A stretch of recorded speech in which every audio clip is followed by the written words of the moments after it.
Welcome back to Regency Rumours. It's time for some historical yappin'. Today we're going to do a laid-back video looking at the best and worst period dramas of 2024. We've had a lot of new subscribers to the channel recently, so just as a quick intro, I'm Kayla, I'm a historian and a researcher, and here on my channel I explore period dramas, history, and historical fiction, and my own research is mostly anchored in Welsh history. I've got some knowledge in period costuming and historical accuracy, that sort of thing, so we can have a bit of fun looking into the best and worst period dramas this year. We're judging 2024 period dramas based on aspects like originality, storytelling, cinematography, and historical connection.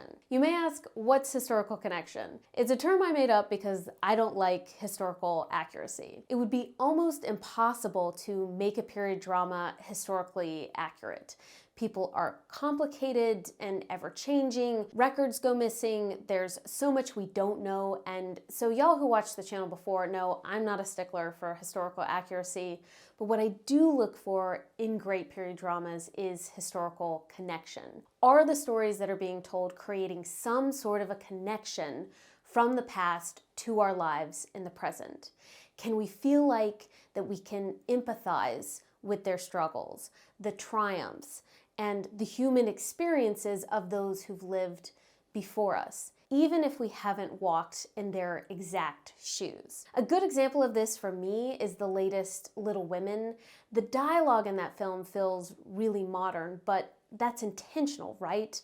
Like, as a way for us to connect with bickering or excited sisters, to feel the joys and heartache of loving and losing people, the fear of uncertainty for the future, all these universal human experiences that we can empathize with and understand because they're timeless. It's a part of the experience of being human. We might ask, does the story we're watching cover the main points that lets us understand things like worker exploitation in the Industrial Revolution, the impact of culture like music or food of the time, or large global aspects such as the transatlantic slave trade, colonialism, or the nuances of classism in Western society? Are they shown through the experiences of characters in a way that helps us to understand the complexities of these types of events? And can we view these characters as people like us through the storytelling and not through distant historical figures? That, to me, is what historical connection is. So we had a slew of period dramas released in 2024, more than I ever anticipated. If you'd have told me 10 years ago this is how many historical shows would be coming out in 1 year, I would have told you that you're lying, but here we are, and thank the Lord that they're somewhat varied. Like, there's a lot more choices of historical shows than there used to be a decade ago. So starting off with one of my favorite period dramas of 2024, we have Manhunt. Manhunt is based on a book by James L. Swanson detailing the 12-day search of John Wilkes Booth after Abraham Lincoln's assassination in the immediate days after the American Civil War. Manhunt streams on Apple TV. It feels like Apple are taking methodical risks to be taken as seriously as HBO, and in my opinion, I think it's a long game, but I think it's working. Manhunt stars Tobias Menzies from Outlander, Anthony Boyle from Masters of the Air, and Hamish Linklater as Abraham Lincoln. First off, I just want to say that Tobias Menzies is an absolute natural in period dramas. He plays Edwin Stanton, who was the US Secretary of War at the time that Lincoln died, and he was the organizer behind the apprehension of John Wilkes Booth. His physicality and cadence in this time period are just so natural to me.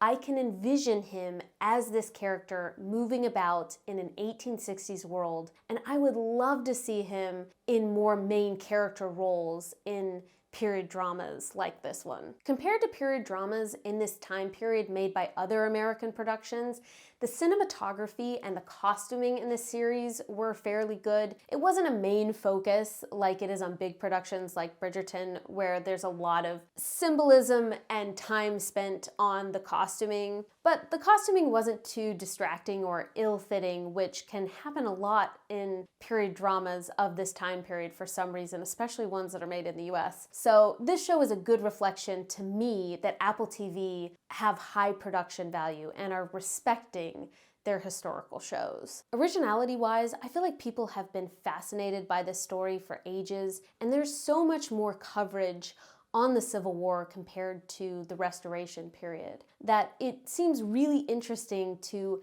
dive into this time period and show people the reality of what it was actually like after the war and how African Americans were still at such a disadvantage even after slavery had been abolished. Things like black codes, violence and intimidation, economic exploitation, lack of land ownership, voter suppression tactics, social segregation, and limited federal support all affected people who were now trying to move about in the world with their newfound freedom. So I think the show did such a good job at showing how hard it was for Black people to get on their feet, in the South especially, after the Civil War. In terms of historical connection, dramatization of Lincoln and Edwin Stanton, even John Wilkes Booth, it humanizes them. I think we can see just how tricky and complicated it was to be in politics, which we can relate to today. It never ends. I think you really get a good sense of just how much pressure Edwin Stanton was under after Lincoln's death, and how Andrew Johnson, who was Lincoln's vice president,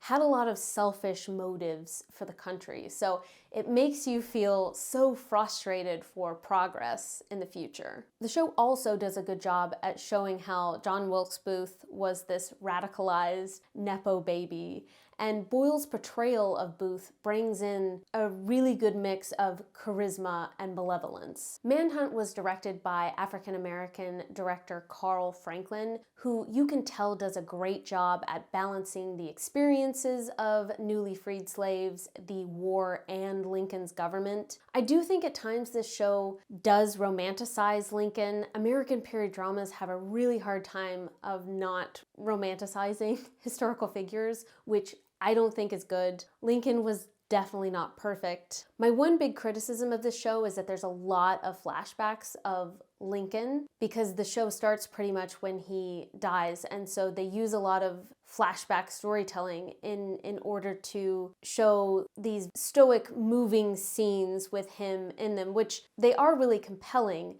but sometimes it can be hard to follow in the timeline. I think the type of history nerds that would like watching serious political period dramas like Wolf Hall, which I'm going to talk about later, will really enjoy this if you understand the historical time period and the significance of Lincoln's life and death. But perhaps this might be too much for a general audience. All in all, Manhunt is a great period drama. I would definitely watch it again, but it is a bit dark, so it's not going to be for everyone.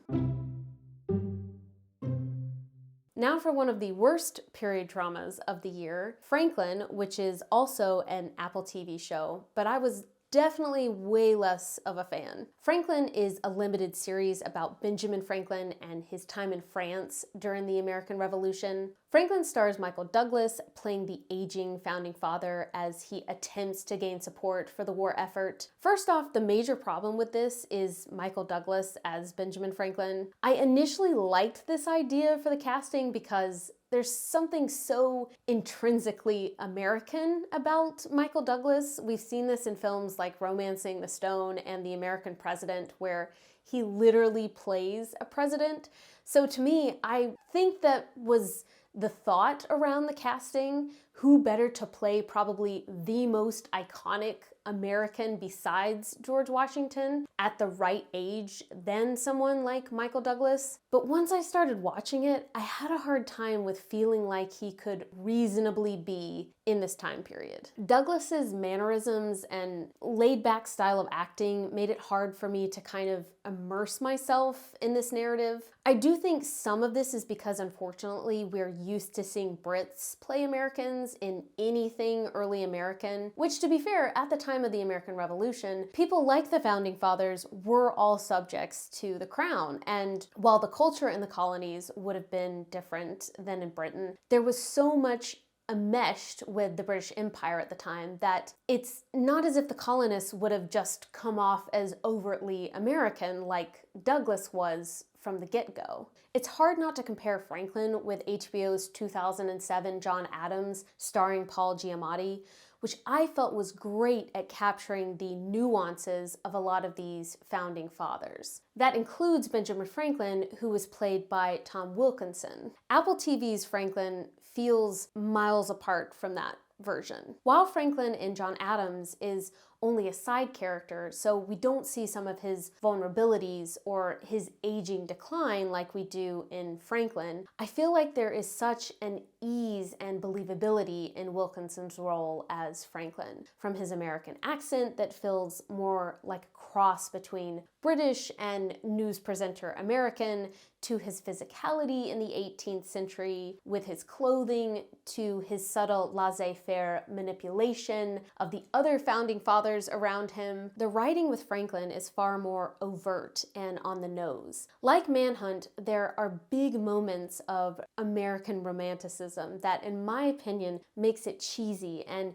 panders to an only American audience rather than having a more universal story of some of the political and moral struggles that founding fathers were grappling with, even if some were misguided. That is shown really well in John Adams, making sure to highlight Adams' worst, most egotistical sides of himself so that we can feel like we're seeing another human being. There was one clip that really killed me in Franklin, and I don't want to get demonetized over putting the clip in here because I'm a new creator and I don't really understand how this stuff works yet. It's of Franklin's grandson, who is like 18 at the time, I think, and he takes him with him to France. And the second they get off the boat, one of Benjamin Franklin's friends turns to his grandson and is like, "Oh, are you missing a girl back home?" And the teenager is like, "No, all I think about is American freedom."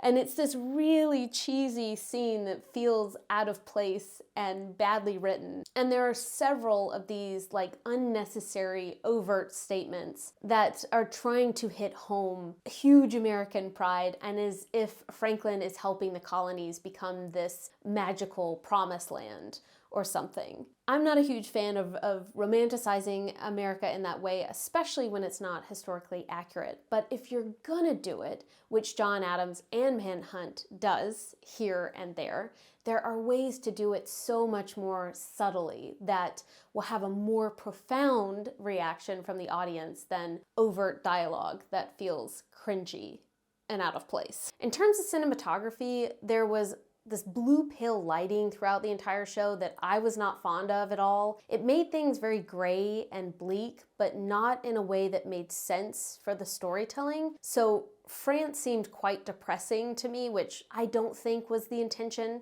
The costuming was fine. I think the attention to detail of clothing of the French court against Franklin's modest attire gives us a visual representation of the difference between the extravagance of upper-class France and rugged early America. And it's this nice foreboding to what's going to happen during the French Revolution. Historical connection-wise, unfortunately, I just could not get fully immersed in this series, as it feels like Michael Douglas is playing a character and not me feeling like I'm actually watching Benjamin Franklin, if that makes sense. Whereas I still have a hard time separating Paul Giamatti's fictional performance of Adams from the actual John Adams at times, which has problems in and of itself, but that's how compelling that you want historical performances to feel if you're a director or a writer or an actor. Douglas does show some of Franklin's wit and charm and his relationship between key figures of the time, which aligns with the true history of the American Revolution, but I still struggled with the storytelling and connecting on a more personal human level with a lot of the stories of secondary characters when the main character is Michael Douglas and America. Originality-wise, Franklin does give a unique view of the American Revolution through early US diplomacy, but Franklin's over-dramatized, vague negotiations seem manufactured, and the side characters in this aren't compelling enough to make us, as an audience, care about their experiences. The pace is often slow, the visuals sometimes prioritized over compelling dialogue, and the casting was not overly fleshed out, I feel like, which made this a halfway decent watch, but not a memorable or moving one. Now on to what I believe is not only the best period drama of the year, but the best show in all of 2024. I'm talking about Shogun. Based on the 1975 novel by James Clavell, Shogun follows the story of John Blackthorne, an English navigator on a Dutch vessel, aiming to make landfall on the distant shores of Japan. Unfortunately for John and his shipmates, they end up wrecking on the island instead. This leaves them in a position to be captured by the local warlord, leading John to come face to face with Lord Toranaga, a distinctly clever daimyo, or Japanese feudal samurai lord. Starring Hiroyuki Sanada as Lord Toranaga, Cosmo Jarvis as John Blackthorne, and Anna Sawai as Todo Mariko. Hiroyuki Sanada is, for me, the standout star of this show. He's also a producer, and he did a lot of work into the dialogue of the series. His portrayal of the shrewd daimyo, it really evokes all those awesome stories that you think about when you hear the word samurai. Cosmo Jarvis plays his role as the stranger in a strange land quite well, his bumbling Englishness giving way to a veneer of half-grace as he's forced to learn how to react in a wholly different culture. In terms of the originality of the story, there's again nothing quite like it out there right now. Storytelling-wise, as far as the story goes, Shogun was a classic tale of vying feudal lords competing after the downfall of the previous ruler, leaving behind a too young heir. The fact that this was a historical event gave the novelist and the showrunners ample material to draw from and create something that felt real, exciting, and kept us on the edge of our seats for the entire season. Visually, this show was stunning. If you haven't seen Shogun, for the cinematography alone, depicting a historical setting well can be difficult, but the showrunners wanted to do the Japanese history well, and I think they achieved that in the set designs and post effects. I think in terms of the historical connection, it's difficult in some ways to do that with a Western audience because not enough people in the West will watch Asian period dramas, even though there are plenty of them out there. But I think it was so important for the showrunners to choose to feature Japanese so heavily in this series and not to cave and have everyone speaking English. I think you need to hear things like intonations and speech patterns, even if you don't understand them, because it creates more of a connection of these characters being able to be themselves and not having to speak in a foreign language. I think there's something we can really relate to between John Blackthorne's relationship with Mariko and them creating this connection from chaos And we see this a lot in romance period dramas, especially ones like Jane Austen, where there are all these cultural codes that keep people from one another in the past, that if those barriers weren't there, these people could be together. And we can really empathize with that between these two characters. Originally, Shogun was just a miniseries, and if you're asking my opinion, I think it should stay that way, because anytime you bring in a second season, there is the possibility of it not being received in the same way, and then people can look back on the first series and sometimes think of it differently. So I think they should have stopped at season 1, but it will be interesting to see what they're going to do with another season and all the new actors and characters that they're going to bring in.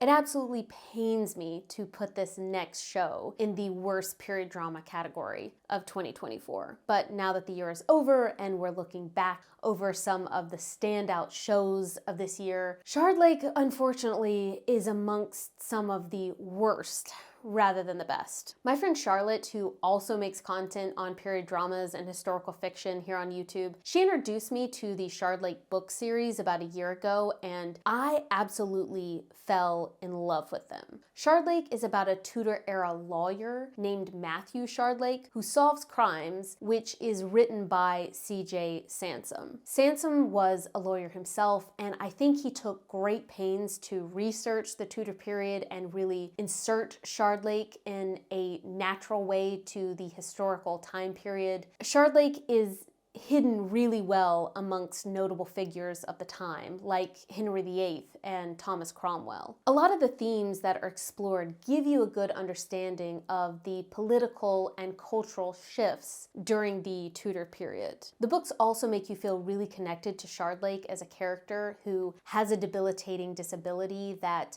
at the time he doesn't know is multiple sclerosis, and is sometimes bullied and judged for having this disability in a time that was way less understanding and accommodating. Charlotte does a great deep dive into the show versus the book, so definitely check that out. I was envisioning Shardlake being the next Cadfael or Perrault, with an even bigger reach to an international audience than there was in the 80s and 90s. However, when it was announced that Disney Plus was going to produce it, Charlotte was really worried that the show would be too Disney-fied and have a fantastical, cheesy feel to it. And at the time, I was like, nah, like maybe Disney is taking a risk, because we just talked about Shogun, and Shogun went over really well, and that was way different than a lot of things that Disney has put out in the past. You know, they've got the money and the production values. This is going to be amazing. And unfortunately, Charlotte was right on the money. Starting off with cinematography, because that's what stuck out to me the most with Shardlake. Visually, it felt a bit too vibrant. It had the same look that a lot of live-action Disney movies have. Shardlake seems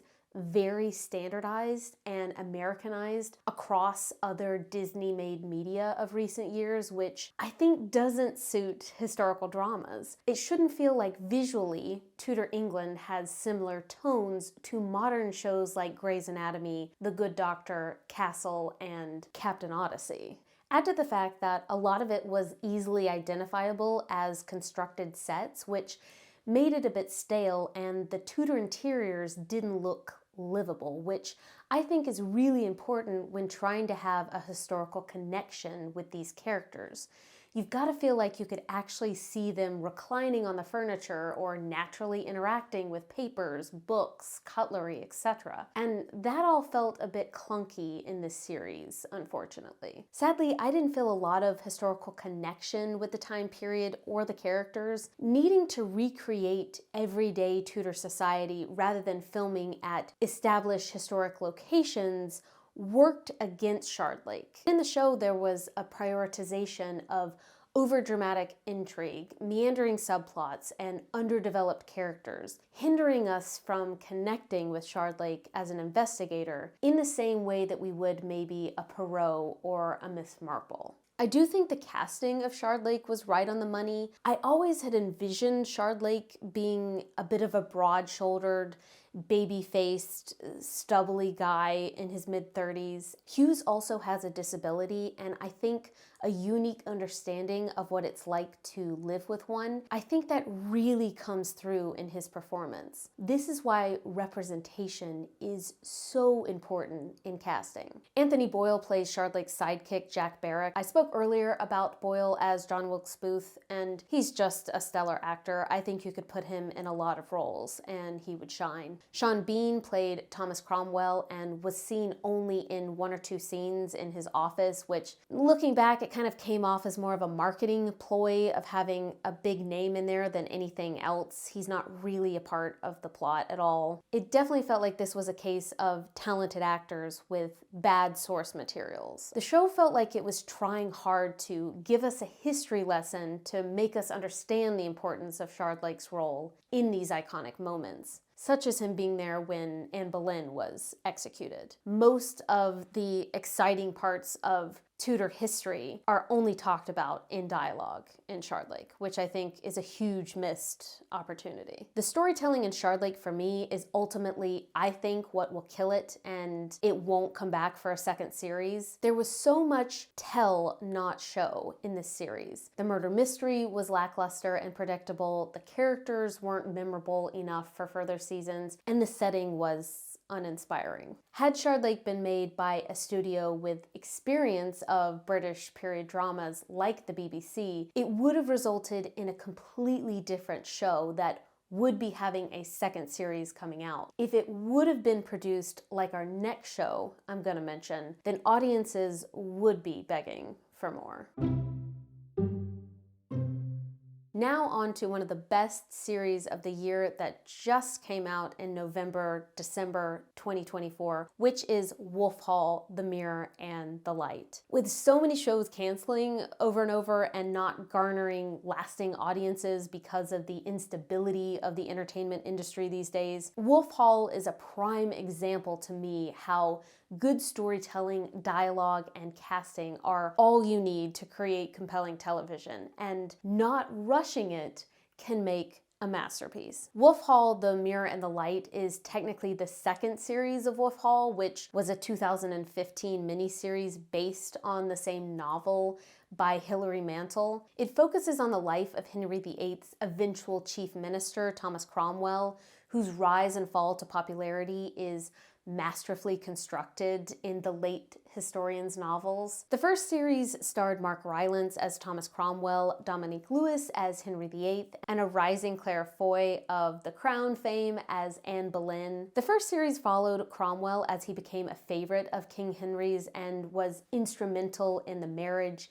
and then execution of Anne Boleyn. This second series follows Cromwell into Henry's third and fourth marriages before Cromwell's fall from grace in 1540. The show was originally made by the BBC and in today's world is very bare bones, I would say, in terms of flashiness for a period drama. Wolf Hall is a combination of being mostly filmed in period correct locations such as Dover Castle, Berkeley Castle, and Gloucestershire Cathedral, some impressive costuming, and some ridiculously good acting. When Hilary Mantel published her next book, there were whispers of all the actors reprising their roles and coming back to play their respective characters. There are almost 10 years between the two series, and I would say this show is so well worth the wait. Pretty much all of the actors besides the ones who played dead characters reprised their roles. A really young Tom Holland played Thomas Cromwell's son, Gregory Cromwell, and I know he's a huge star now, but I do kind of wish he would have considered it as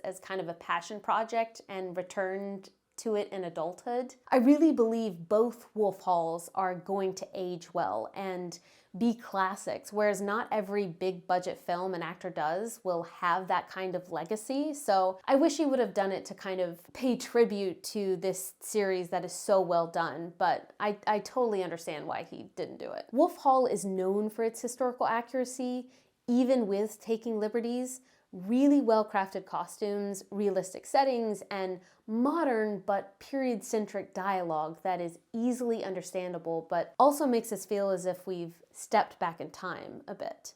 Mark Rylance, to me, is what really makes me feel some sort of historical connection to the show. He gives one of the most nuanced, complex performances of anything I have ever seen. And one minute I'm rooting for Thomas Cromwell, and the next I'm wondering what he's hiding. His dramatic timing is a masterpiece, honestly. He is able to show just how complicated the human experience is. And we see this version of him in The Mirror and the Light that is vulnerable, stubborn, and lacks self-awareness. It's just such a great representation of us all believing that we're the hero in our story when the truth is so much more nuanced because we're flawed humans. I won't go into great detail, but I feel like there's so much going on politically today that you could sympathize with in The Mirror and the Light and kind of recognize these patterns of power, group dynamics, shifting alliances, and classism. Even though Hilary Mantel died during the production of The Mirror and the Light, storytelling-wise, you can tell the director and the writers of the series had great respect for Mantel, and she gave detailed notes to them that they followed quite heavily, I believe. I've seen several period dramas in the last couple of years that have seemed much more like a passion project for the director, aimed at more how they like to tell the story and showcasing their own vision.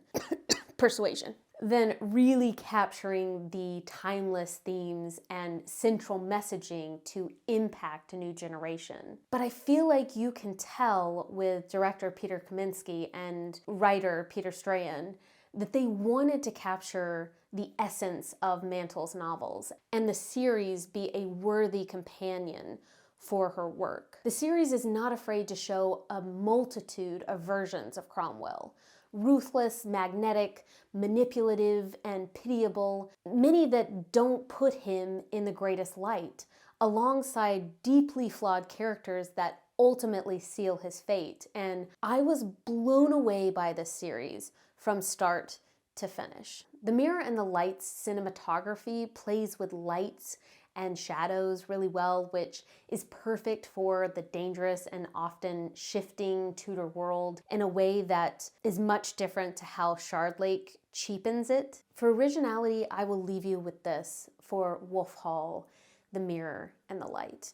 Spoilers ahead. In the final episode before Thomas Cromwell's execution, I had it in my mind that it was going to be a really dramatic episode. I was gearing myself up for it and thinking, I don't really want to watch this final episode. I know it's going to be really dramatic. And medieval period dramas, a lot of times there's these dramatic scenes with torture, there's interrogation, a man on a stretcher, someone being whipped, starved, in chains, yelled at, tortured. You know what I'm talking about when it comes to medieval torture. The last episode of this show was so anticlimactic, but in the best way. It was one of the most peaceful episodes of the entire series because I think the point of it was that his death was so anticlimactic. It was so manipulated and rushed, and it showed that whatever flaws that Cromwell had, those around him that orchestrated his death and that went behind his back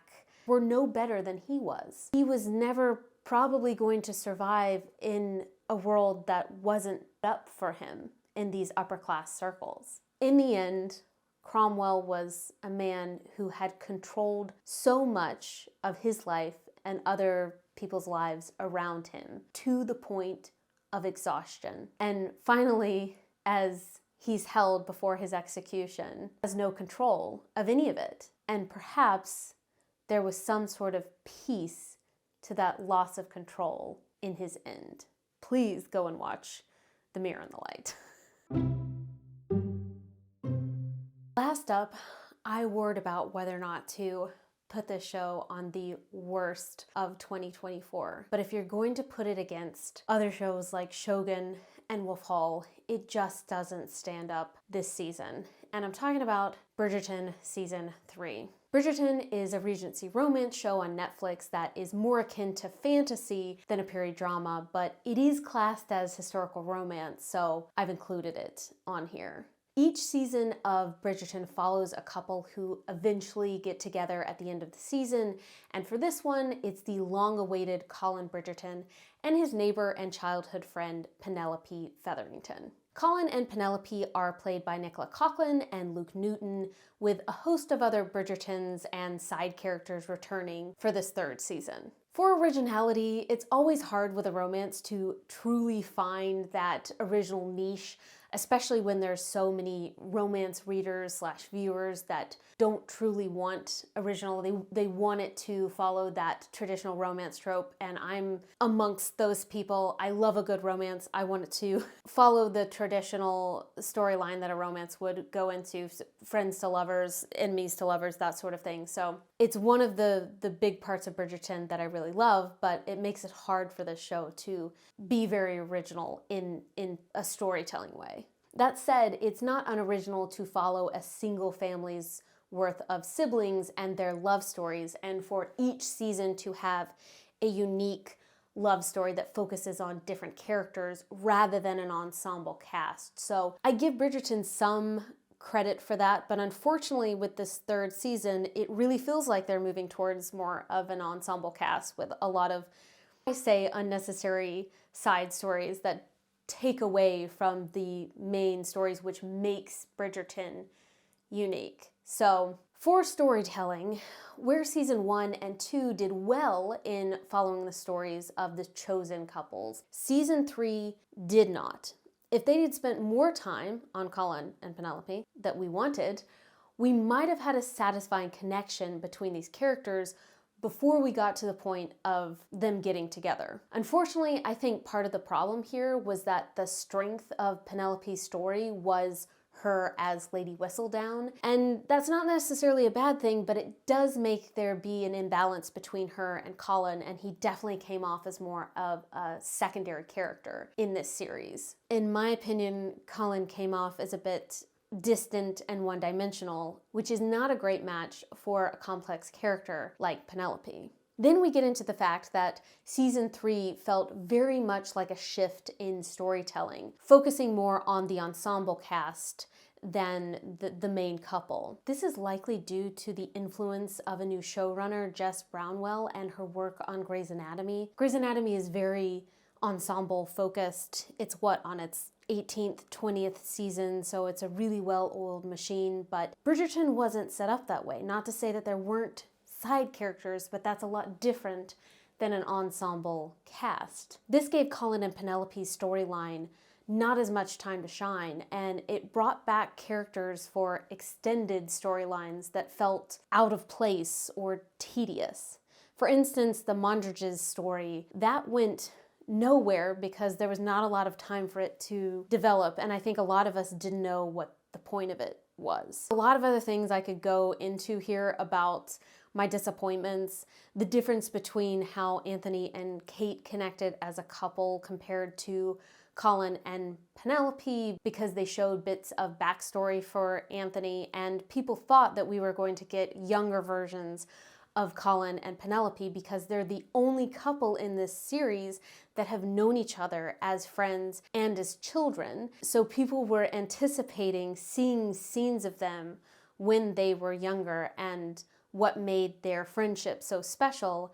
And for whatever reason, the writers didn't think that that would be something that was necessary. And then there was the rather lackluster way that Penelope was revealed as Lady Whistledown. Cinematography-wise, as with any season of Bridgerton, this one was bright and cheerful, a lot of intentionality behind the costuming and the colors of the Featheringtons and the Bridgertons, the way that the hair was designed for a lot of the female characters. So, of course, Bridgerton always on point when it comes to that. Not historically accurate in any way possible, but definitely visually pleasing and unique to Bridgerton. There were some subtle changes this season to some of the costuming and the set pieces that I feel like cheapened the show a little bit and made it seem more of like a CW show like Rain, Don't Kill Me, than a huge production like Bridgerton and that infamous hot balloon that they put in, I think, episode 3 or 4 that everybody was making fun of on TikTok and Instagram. It made the show feel a bit cheesy, whereas season 1 and season 2, while there still were colorful costumes and a really elaborate world, it didn't go into that level of like Wizard of Oz colorfulness. And I feel like that's really kind of changed the trajectory of the show to go to that extent. In terms of historical connection, there is so much of Bridgerton that is fantastical. It's hard to really talk about the historical connections properly in such a short segment. The creative choices made for a show like Bridgerton divorce the characters from any meaningful recreation of historical people. To take any part of this show as a real representation of the Regency era would be ridiculous. The storyline between Penelope Featherington and her mother Portia, as well as Penelope and Eloise, probably the most moving parts of the series, which delves into female agency and autonomy, or the lack thereof. Penelope's motivations for being Lady Whistledown and attempting to find a sense of mental and financial freedom as a woman during this time really does touch on the harsh reality of Georgian women's lives and their lack of social freedom. But as Bridgerton tries to keep everything light, it makes it hard to really connect with these kinds of uncertainties that these women faced. All in all, of course, Bridgerton is a fun watch, but if this is the way that the series is going in the future, I am a bit worried about it. I do think that each season being able to survive and be its own entity that you could watch alone is a really strong point of the show. It's unique. No other show is doing it like this. It's like each season is its own miniseries, but there are kind of cliffhangers here and there that you could pick up on for further seasons, but you also could just watch them in isolation and they would be a complete story. With an ensemble cast, that makes it a lot harder. Also, if you delve too much into other characters, it takes away the time from the main couple, which is what everybody wants to see. So unfortunately, while I don't think that Bridgerton is the worst, show to be made this year or like a terrible period drama, of course Bridgerton is so high quality and well done on kind of the production side of things. I've included it as one of the worst period dramas compared to the other amazing, well-written ones that we've had this year. Wrapping up here, I just quickly wanted to say some honorable and dishonorable mentions with other period dramas that we weren't able to cover. Honorable mentions for best period dramas of the year have been My Lady Jane, which everybody is hoping for a second season. Hopefully it will come through for that one. It is also a fantasy, but I think it's a great mix of the two, and it definitely was a dark horse for 2024. Palm Royale and Rivals. I need to get used to the 80s and 90s being seen as period dramas. I have a really hard time with that, but for dishonorable mentions, Those About to Die from Amazon. I don't know what it is about CGI and ancient shows, but a lot of times it just doesn't work, and in this case, it didn't work for me. Lastly is Belgravia, the next chapter. I bet you didn't even know that there was a new season of Belgravia. This is one of the mini-series made by Downton Abbey's Julian Fellows. This was an excruciatingly boring second season to a show that I thought was really well done when it first came out a couple years ago. I don't even know why they tried to produce a new story to this. The characters were really toxic and the love story was awful. So I would say don't watch that. Lastly, what period dramas are you looking forward to in 2025? For me, I cannot wait for Miss Austen, which is going to talk about the later years of Jane Austen's life. That's going to be on BBC and PBS, I think, May of 2025. And also King and Conqueror, about William the Conqueror, which is going to be on the BBC sometime in 2025. Thanks for watching the last Regency Rumours video of 2024. And I'm looking forward to doing some more historical yapping in 2025. Bye!